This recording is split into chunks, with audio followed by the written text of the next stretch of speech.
იაპონია ამომავალი მზის ქვეყანა. ქვეყანა ტრადიციების, ტექნოლოგიების, მაგიური ზღაპრების და დაუჯერებელი ისტორიების, სადაც მოხვედრაზე თითქმის ყველა ოცნებობს. არ არსებობს იაპონიის ესთეტიკამ ადამიანი გულგრილი დატოვოს.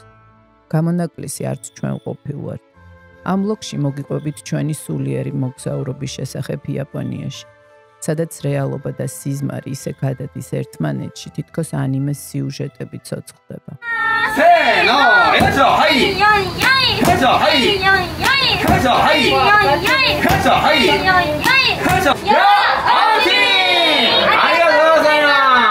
იაპონია საუკუნეების მანძილზე სრულ იზოლაციაში იყო დანარჩენი სამყაროსგან.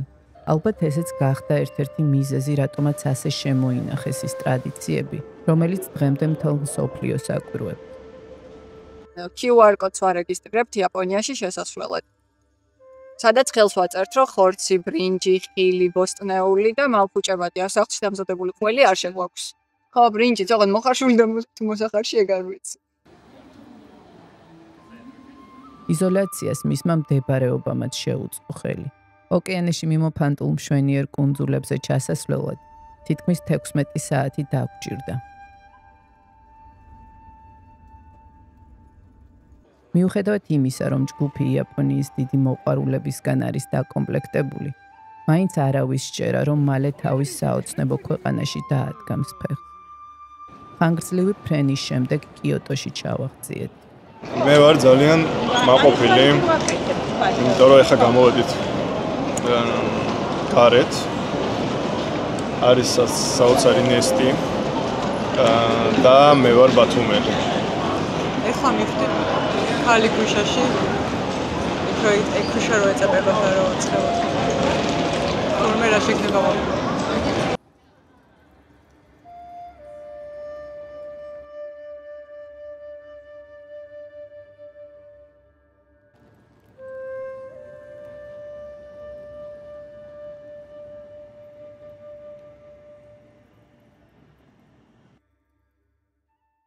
კიოტო მერვე საუკუნეში იმპერატორ კანმუს დაუარსებია. თავდაპირველად ჰეიან კიო, ანუ მშვიდობისა და ჰარმონიის დედაქალაქი ეწოდებოდა. ის ძველი ჩინური ცოდნის, ფენშუის მიხედვით არის დაგეგმარებული და თავის პირვანდელ სახელს აბსოლუტურად ამართლებს. კიოტო ტაძრების ქალაქია. აქ 2000-მდე ბუდისტური და შინტოისტური ტაძარია.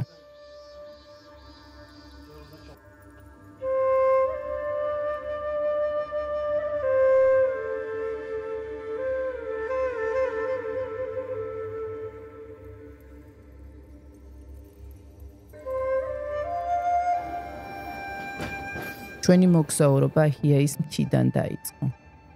ეს იაპონური ბუდიზმის აკვანია. უზარმაზარ ტერიტორიაზე გადაშლილი კომპლექსი, რომელიც სამ მთავარ მონასტერს აერთიანებს და 1300 წელია მსახურება არ შეჩერებულა. ჰიეს მთა ცნობილია ეგრეთ წოდებული მარათონელი ბერებით. მათი ერთ-ერთი სულიერი პრაქტიკა ფეხით დიდი მანძილების გავლა იყო. აქაურობის მასშტაბიდან გამომდინარე ჩვენც იგივეს გაკეთება მოგვიწევს. ჩვენი გიდი უკრაინელი გოგოა, რომელიც 20 წელია იაპონიაში ცხოვრობს და რეიკის ასწავლის. So this place around 15th centuries were pretty much destroyed. საინტერესო რაღაც გითხრა გიდმა, მოკლედ აქ არის ტაძარი, თავიდან ძალიან გამეკვირდა, ისე უცნაურად გამოიყურება მეთქი ეს შენობა აქ რამ ჩაადგმევინა თქო. უშთა რომ არის 20 წლიანი პროგრამა, მიდის რესტავრაცია. და სპეციალურად ამ რესტავრაციის პირობებში აი ესე ამოაშენეს გარშემო რომ ამინდმა და გარეგანმა ფაქტორებმა რესტავრაციაზე ზეგავლენა არ მოახდინონ.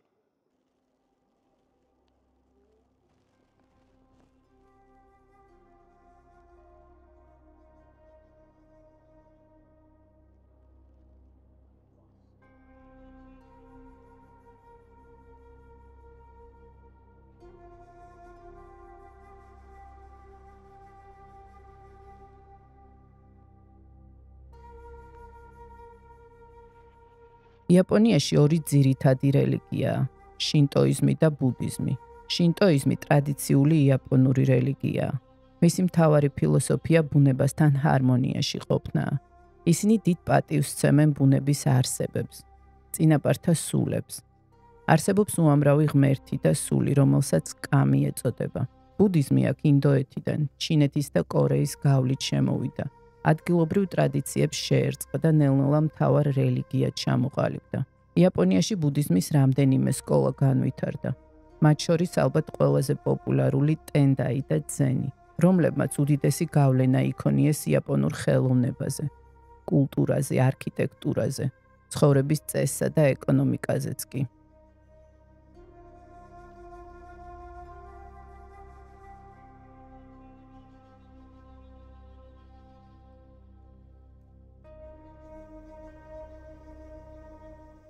იაპონია სინთეზია მისტიკური შინტოიზმის, ბუდიზმის და ეზოთერიკის. კურამას მთა ამის ერთ-ერთი ყველაზე ნათელი მაგალითია.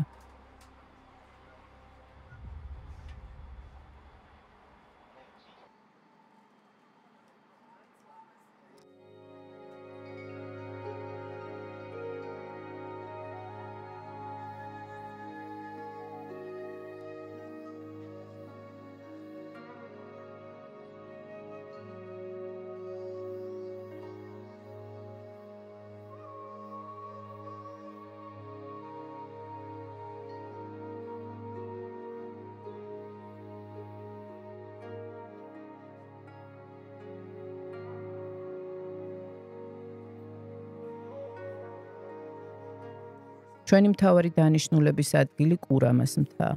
ადგილი, სადაც ოსტატ მიკაო უსუის რეიკის ცოდნა გაენდო. კურამას მთაზე ერთდროულად ნახავთ ბუდისტურ და შინტოისტურ ტაძრებს.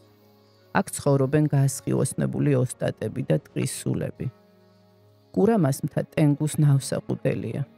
გადმოცემის თანახმად ის სულიერ მაძიებლებს საბოლოო გამოცდებს უწყობს, რითაც მათი განზრახვის სიწმინდეს ამოწმებს და ეგოს უკანასკნელ ნარჩენებს ამსხვრევს. ტენგუ აქაურ ბერებს საბრძოლო ხელოვნებასაც ასწავლის. ესე იგი, მთის სული. და ცოტა ისეთია ხაფული, ამიტომ თავიდან გაგეცინებათ, მე მიგეჩვევ. ქარის ზუზუმი კურამას მთას ეთერებს. ნისლი ნელა ეშვება. ოთლებს შორის კი ხმები ისოს. თითქოს ძველი ღმერთების ჩურჩული. აქ ხავსით დაფარულ ქვებს შორის ცხოვრობს ტენგუ, წითელსახიანი, გრძელცხვირიანი სული. მისი თვალები მკაცრია, მაგრამ სიგრძნით სავსე. ის მხოლოდ მათ ევლინება, ვის გულშიც სინათლე ამტია, ხოლო გონება გამოცდას ითხოვს. ობლად დარჩენილი იოშიცუნე მონაზვნებთან იზრდებოდა კურამას ტაძარში. დღით იგი სიჩუმეს სწავლობდა, ღამით კი მთვარის შუქზე ფარულ ბილბრებზე ადიოდა. იქ ტყის გულში მას ტენგუ ელოდა. ბავშვ, რა შეძება? ხმლის ხელოვნება ვისწავლო, რომ სიმართლით იცხოვრო. ტენგუმ ჩაი, ხმალი შენი სულია. თუ სული ბნელია, ხმალიც ბნელდება. თუ სული სუშთა, ხმალი გზას გაანათებს. ასე დაიწყო მისი სწავლება. ღამით ქარის რიტმში, ოთლების ზრიალში. ხმლის შრიალთან ერთად. იოშიცუნე გაიზარდა. მისი ხმალი მეხივით ელავდა. მისი გონება კი სტრატეგიის ცეცხლი იყო. გენპეის ომში ძმასთან, იორიტომასთან ერთად, მან ტაირალას კლანი დაამარცხა. იჩონოს ტანის ველზე მიწამდე დასცა მტერი. დანნო ურას ტალღებში კი მთელი ფლოტი ჩაძირა. ხალხი მის სახელს გალობდა. იოშიცუნე გმირი, მისი ხმალი ქარი, მისი გული ცეცხლი. მაგრამ დიდება შურს შობებს. იორიტომას გულში შაუმა ეჭვმა დაიბუდა, ეს მისი ძმა. მან ძმა ღალატში დაადანაშაულა და ბრძანება გასცა მის დასაჭერად. იოშიცუნე ჩრდილოეთისკენ გაიქცა, მაგრამ ბედისწერას ვერ გაექცა. ბოლო ღამით მზის ჩასვლისას იოშიცუნემ ისევ იგრძნო ოსტატის ხმა ქარში. ნამდვილი ბრძოლა ყოველთვის შენს გულშია. თუ სუფთა ხარ, არასოდეს დამარცხდები. იგი მუხლებზე დაემხო. ხმალი მუხ გულთან მიიტანა და სისხლის წითელი ალმური გახდა მისი უკანასკნელი ლექცია. დღემდე, როდესაც ქარი კურამას ტყეში ჩაირბენს, ხალხი ჩურჩულით ამბობს: „ენგუს ხმალი ისევ ჟღერს. იოშიცუნე არ მომკვდარა, ის ქარად იქცა. მისი სული კი მებრძოლთა გულებშია."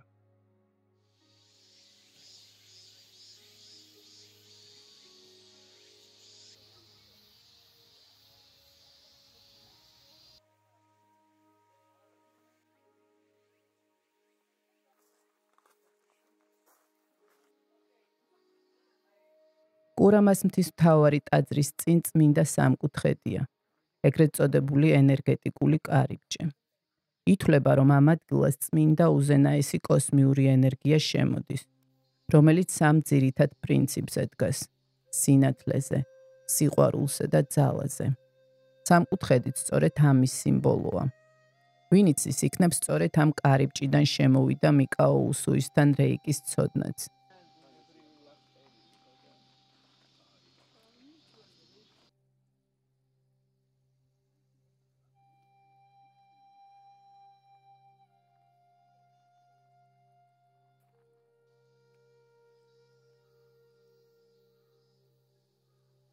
აი, მართლა მქონდა შეიძლება რომ გავარხილო ეს შევედით და ხო, არა, მან გზავაცა. რაღაცა სწავლენებიაში ვიყავით.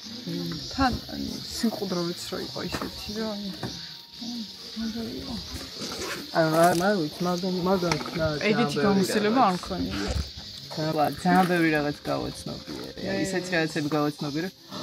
და მე რო წამოდგები დაწევი.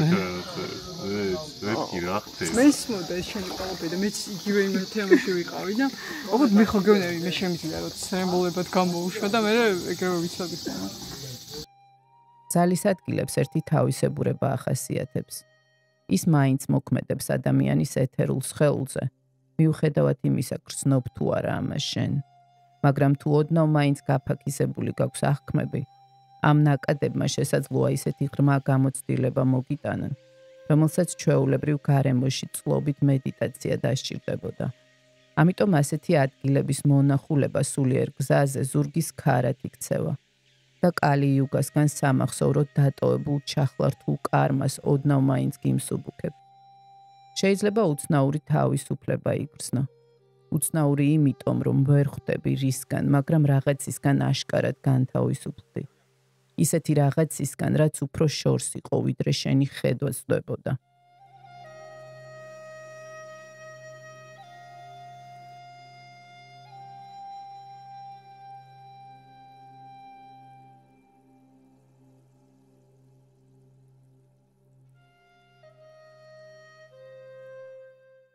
იაპონია დეტალებია, მედიტაციური გონება, რომელიც მუდმივად აქ და ახლა ყოფნაში იწვრთნებოდა. რაც ცხოვრების სხვადასხვა ასპექტებში ავლენს თავს. კულინარია ერის კულტურაზე ყველაზე მეტად მეტყველებს. შეიძლება კონკრეტული გემო და ინგრედიენტები შენი სხეულის რეცეპტორებისთვის შინაური არ იყოს, მაგრამ შეუძლებელია ის ხარისხი და შრომა აღფრთოვანების საბაბი არ გახდეს. აი ეს არის იაპონია, ეს არის დეტალები.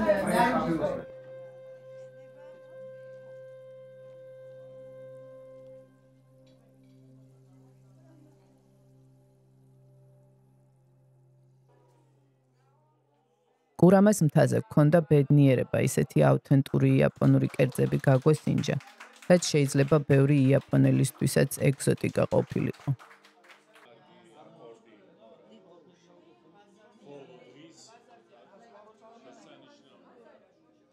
Traditional, they're sending you off to the next journey. Oh. So this is made of daikon is a long radish.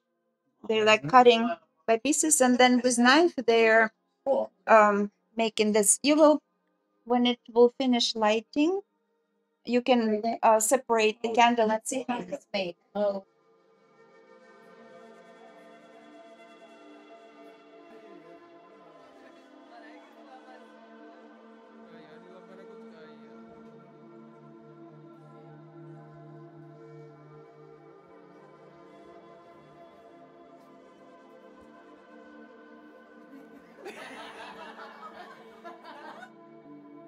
შთაბეჭდილებებით სავსე სხეული სამკურნალო ბგერების შხაპით გავწმინდეთ. ეს ხმა აქ-ამ გარემოში სულ სხვანაირად ისმის. სხეულის მოდუნება მიღებული მრავალფეროვანი ემოციების ინტეგრაციისთვის საუკეთესო საშუალებაა.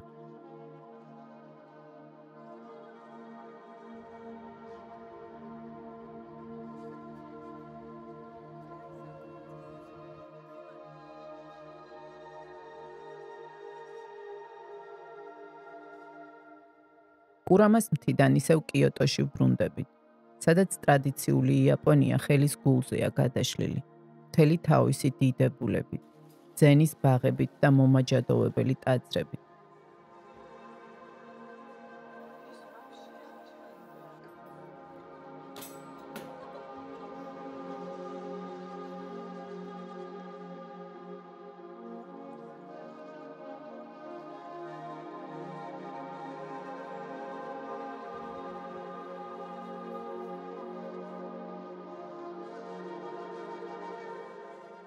ოქროს ტაძარი, იგივე კინკა კუჯი, გამორჩეულია.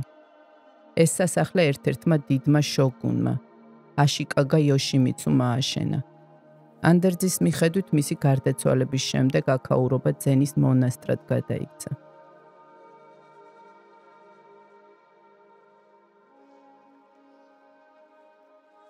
$1950 წელს მთელი იაპონია შოკმა მოიცვა.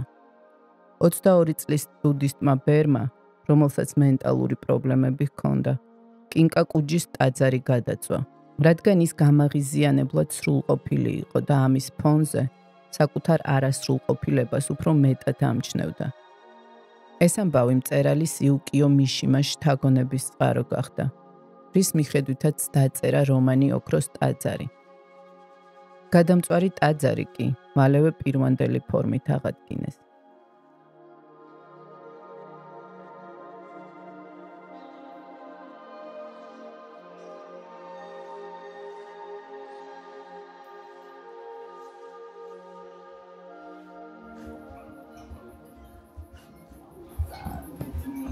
კიდევ ერთი გამორჩეული ადგილი, როიან-ჯი, ქვების ბაღი. აქ 15 ქვაა, მაგრამ სადაც არ უნდა დადგე, მხოლოდ 14 მოჩანს.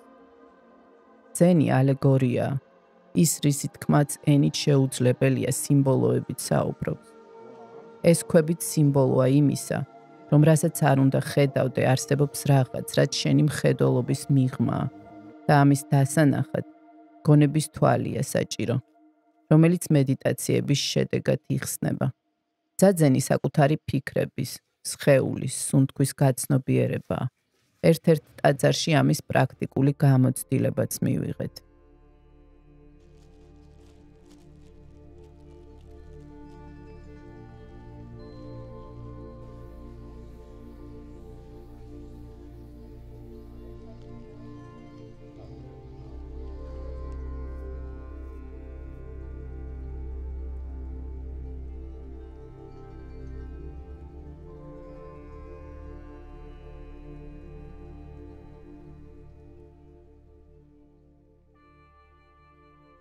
კიოტოდან ტოკიოში ეგრეთ წოდებული ტყვიისებრი მატარებელი დადის. ის 515 კილომეტრის გავლას 2 საათსა და 15 წუთში ახერხებს. 285 კილომეტრი საათში სიჩქარით. ტრადიციებიდან სუპერთანამედროვე ტექნოლოგიებში ისე გადადიხარ, ხვდები, რომ სწორედ ამ შინაგანი დისციპლინის და გონების მუდმივი წვრთნის შედეგია ის, რაზეც თანამედროვე იაპონია დგას. ამ ხარისხს კი დეტალები ქმნიან. დეტალებს კი აწყო მომენტში 100%-ით მომართული გონება. აქ ყველაფერი ამას ემსახურება. მედიტაციაც და ჩაის ცერემონიაც.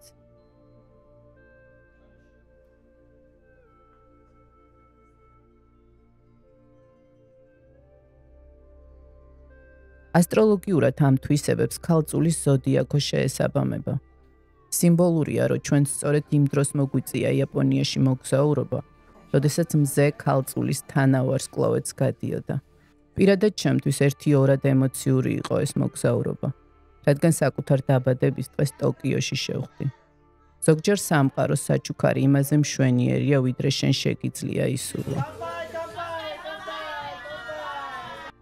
70-იან წლებში მუსიკოსმა დაისუკე ინუემ თავის მეგობრებისთვის ისეთი მოწყობილობა შექმნა, რომელიც მხოლოდ მუსიკის ინსტრუმენტალებს უკრავდა.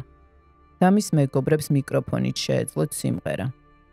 აპარატს ცარიელი ორკესტრი, იგივე კარაოკეს უთრა, კარაოკე ეწოდა. დროთა განმავლობაში კარაოკე მთელს ქვეყანას მოედო.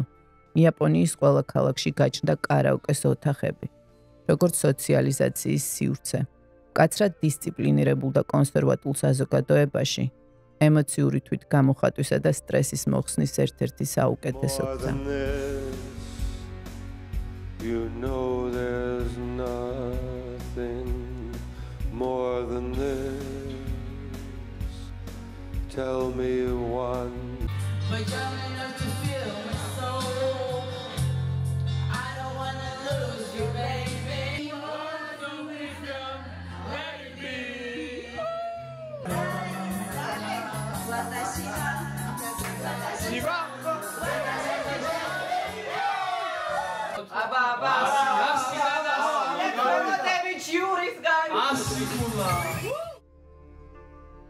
უცხო ქვეყნებში მოგზაურობა ყოველთვის ახალ აღმოჩენებს გაკეთებინებს. უნებურად იცვლება ის, რაც შესაძლებელია. დგება ეპოქა, როდესაც კულტურები ერთმანეთს შეავსებენ, გაამდიდრებენ და გაალამაზებენ. აიღებენ იმას, რაც აკლიათ და გასცემენ იმას, რაც უხვად აქვს. ფიქრობ ამ მხრივ საქართველოს და იაპონიას ბევრი რამე აქვს გასაცვლელი. ჩვენი სიცოცხლისა და თავისუფლების სიყვარული. მათი კი დისციპლინა და შრომა.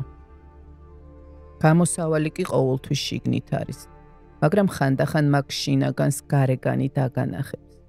იაპონიამ უამრავი რამ დაგვანახა, რომელიც ნელ-ნელა თავისებურად ამოიზრდება თითოეული ჩვენგანის გულიდან და მის კეთილ სურნელს გარშემოყოფებით იგრძნობენ. აქ გატარებული დღეების სიტყვებით გადმოცემა თითქმის შეუძლებელია. ის ზღაპარში მოგზაურობას გავდა. ზღაპარი ლამაზია, ჯადოსნური, თავგადასავლებით სავსე, სადაც გმირს უამრავი დაბრკოლების გადალახვა უწევს. გზა იავარდით მოფენილი არ არის, რადგან სწორედ ეს დაბრკოლებები თლიან გმირის ხასიათს.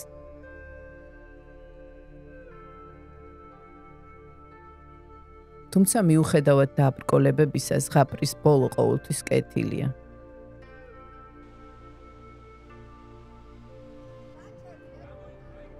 ასეთი იყო იაპონიაც, დაუჯერებელი, რომელიც თითქოს იყო და არა იყო რა.